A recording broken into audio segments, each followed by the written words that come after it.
I diagnosed my own brain tumor. I was gaslit for well over 15 years because I'm a woman, I look healthy, and doctors are just miseducated. So I had no choice but to figure it out myself. My PCOS came out of remission in early 2021, and by early 2022, my symptoms had become completely unbearable. Summer of 2022, I sent my doctor a long list of tests to order because I needed to know what was going on. When the test came back, I was told everything was within normal range. But from a holistic standpoint, that was simply not true. I knew what was going on, I just needed to figure out how to prove it to a doctor so I could get my brain looked at.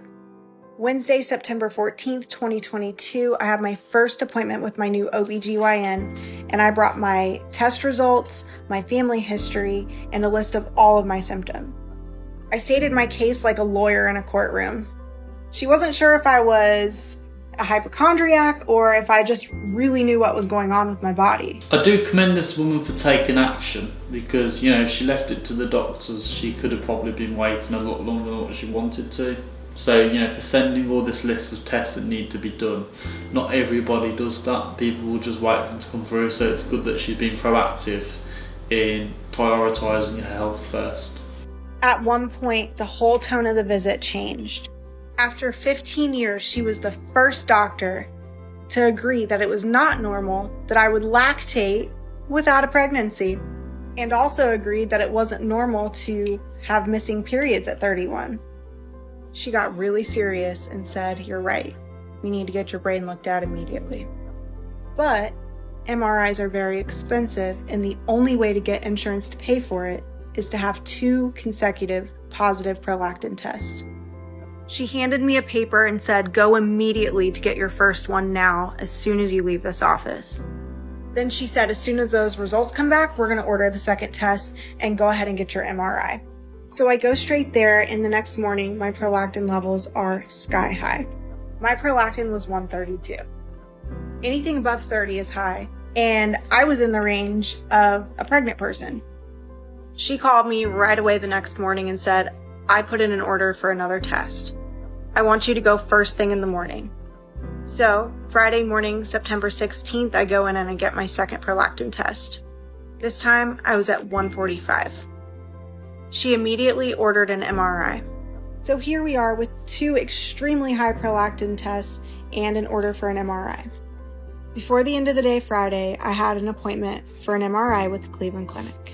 October 5th, I had an MRI, and that evening I got my result. I have a tumor on the right side of my pituitary gland. It is completely unacceptable for someone to go over half their life and have to do the doctor's job. I'm choosing to share my journey. I'm going to change the way that doctors talk to their patients and the way that patients talk to their doctors. It's going to be a wild ride, so I hope you come along with me. Fair play to this doctor as well. She's really putting her patient first, and she can sense that something wasn't right. So this woman stated herself, she was the first doctor in 15 years to realise that her symptoms were not normal.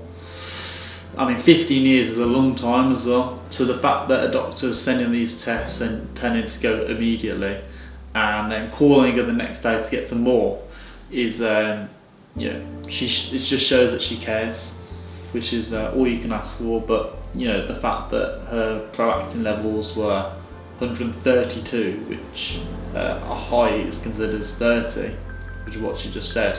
That's more than 100 plus. You can tell something's not wrong. And me personally, if my levels were like that, when normally 30 is considered high and mine's 100 times that, it's I'd be worried. It is completely unacceptable. How can the doctors not have picked that up sooner? 15 years, and she's literally doing the doctor's job for them when she's not even qualified to do it. And without her being proactive and demanding that she needs this done, a family history, all of her symptoms, she wouldn't have got her results, and she could have gone the rest of her life without knowing, and probably just lived in wonder of what this is, just forever not knowing. Thanks for watching StoryTrender. Don't forget to like and follow.